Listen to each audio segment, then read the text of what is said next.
I love Premier Inns, but I don't love that. No, definitely not. In the middle of the night when you can't hear the TV because that's too loud. Right, we're in Shrewsbury, woken up to a very lovely view of Shrewsbury, but it has no bearing whatsoever on what we're doing today. Right, we're all packed up. We're ready to go, right? Yeah.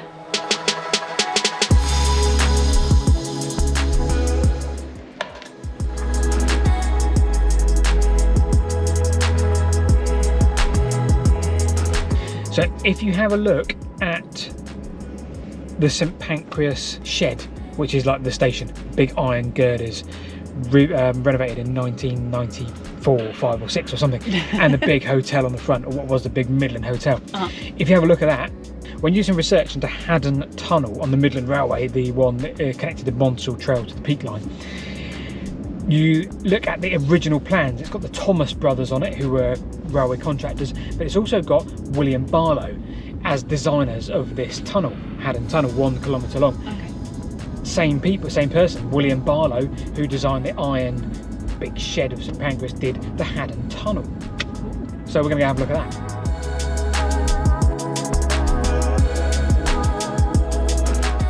With Mr Martin Zero, nonetheless. Railway and Manchester historic royalty.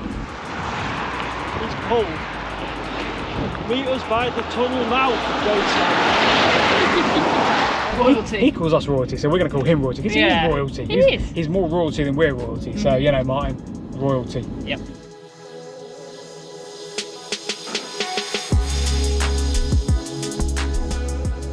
So here we are on a trusty embankment in the middle of Derbyshire. A wet embankment, and an embankment that probably hasn't seen a rail since, well, 1968. And by the looks of the amount of vegetation here, it probably hasn't seen a lot of foot traffic either. Current debate is, have we come the right way? Which is probably a good question. We're on the railway embankment, and we've still got 600 metres or so to go before we get to the tunnel we're looking for.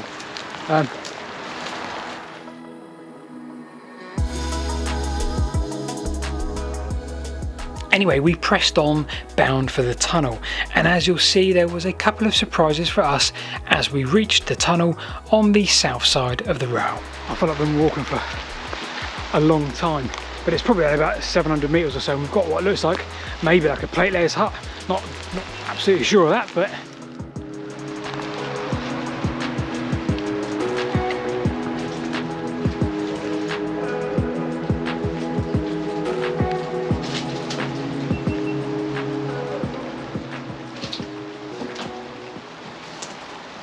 Are we there yet?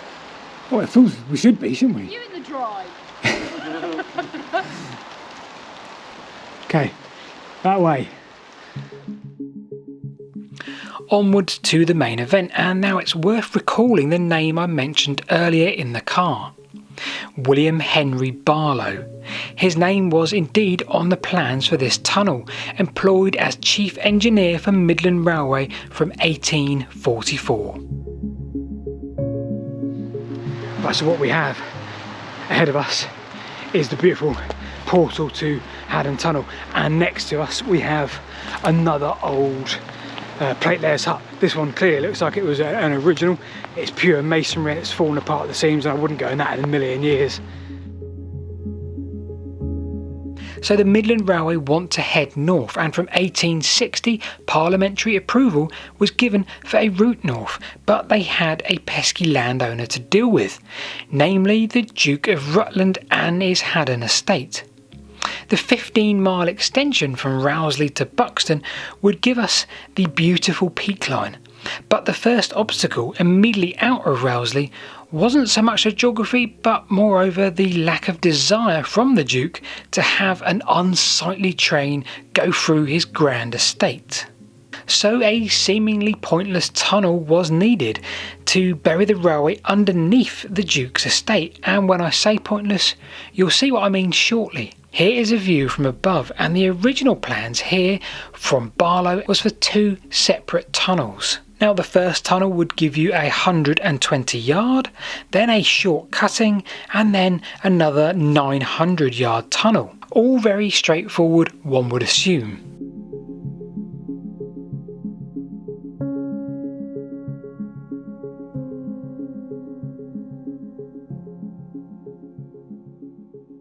Now, when you enter the tunnel, this doesn't really appear to be the case. There is no sign of a gap at 120 yards.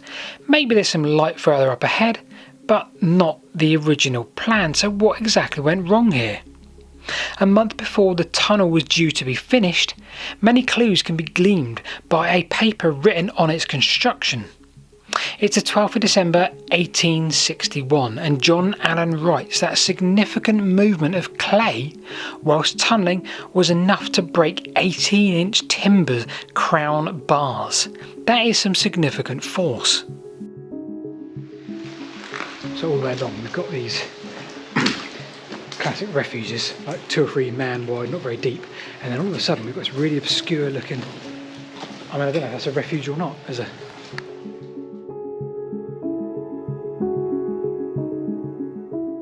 Subsequently, the tunnel design had to evolve significantly, and it would now be a complete tunnel.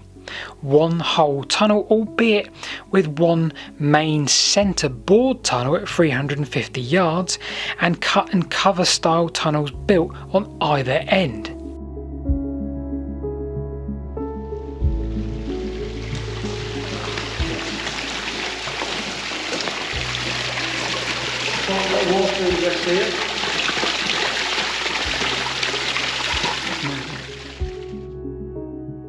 So let's step back to April 1861, 6 months before Allen's paper, and a shaft is sunk in the midpoint of the main tunnel. The cut and cover sections had pretty much been dug out by this time, and they gave the middle section that was to be bored 4 headings, so 2 from either side of the shaft and 2 from the cut and cover ends. It didn't take long thereafter to bore out the remainder of the tunnel.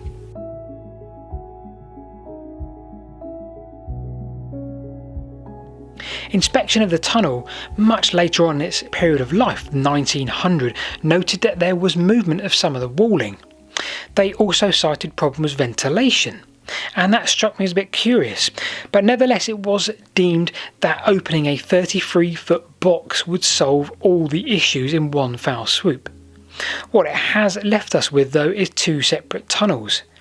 In theory of course, but perhaps more importantly rather than that, what a spectacular sight this gives us. The light allows for some beautiful pictures here.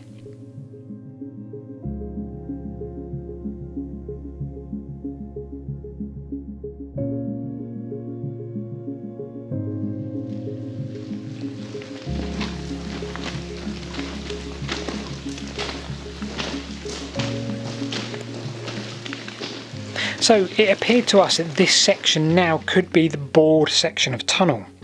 We've already been through the first section, which was clearly the cut and cover. It had a lower arch. So we presume we are now entered the 350-yard middle section. Some of the problems came though from the shallowness of the tunnel. Much of the side walling was unable to support the arch roof. Now from this picture by Forgotten Relics, it really highlights the need of why they then added buttresses on the south-southwest side of the tunnel walling. They become further exposed over time with erosion of this extremely shallow tunnel.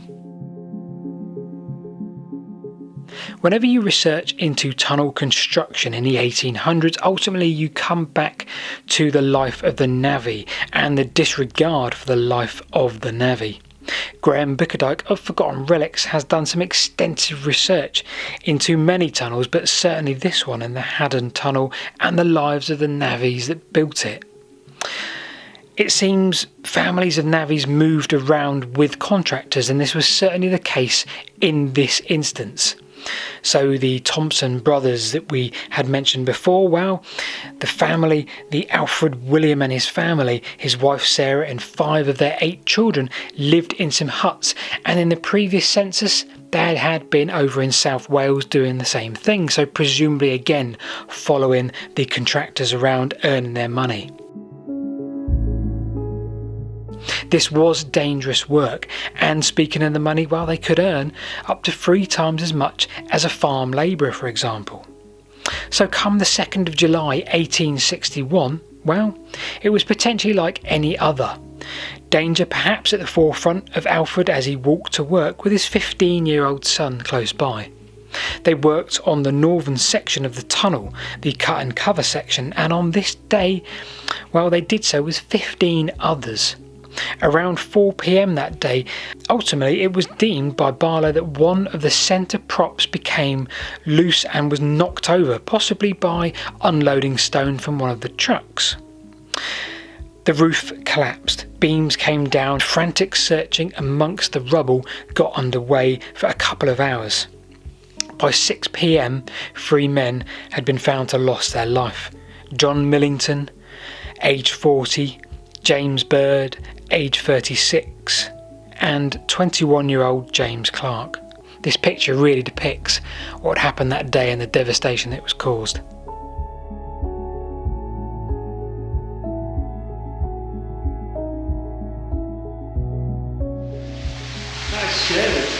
Well, we have done a lot of overlay for this video, a lot of talking about the technical side of it, but what we want to show you at the end of the tunnel is something that's very different once again. So, just outside of here, you can see the water is now level with my head.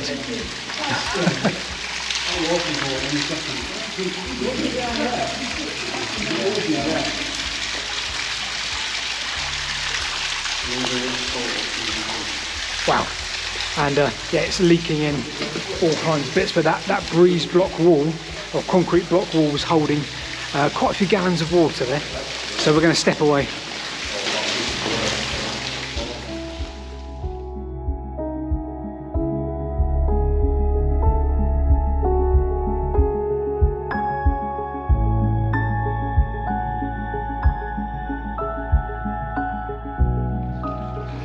So that was Haddon Tunnel, which was pretty fantastic. It was. We want to say a big thanks to, we're not sponsored, but big thanks to Works for sending us our torches for today. We'll put their link in the description below in that. As I say, not sponsored, these are their torches, but we did want to sort of try them out for them, and we will be picking up a couple of these because these are great for sort of wide beam business. So yeah, we'll put a link in the description below for those. So big thanks for that. Also, if we face this way, mine are big. Oh my God, Martin's doing a photo. Martin's doing a photo. Martin's doing a photo. Quick. There you go. Right, sorry. I was going to say, Martin, thanks for joining us today. We're going to sign off here as well. Thanks to Liam as well for joining us. Yeah, as always, check out Martin's channel because it's a wonderful thing full of historic goodness. And we'll see you next week. And tell them what we're planning. We're planning all sorts. We're planning all sorts in the coming months. Go on, I'm trying to get Paul to come up to near me, Manchester, and maybe do something fresh that I haven't done before. But depending on the timing and when he can get up, we could do a compilation of the places that I've been, that are my favourite places that you've never seen, and we could put that out for your viewers. Yeah. How self-indulgent is that? Very. We're game for that, Mike. So because there's some good stuff. Yeah. And I think you'd enjoy it. We'll make the promise of within 2 months. Well, yeah, I mean, summer's nice as well. Yeah, true. Whenever you can make it. Anyway, There you go. Take care. Thanks for watching. Paul and Rebecca Whitewick. See you guys.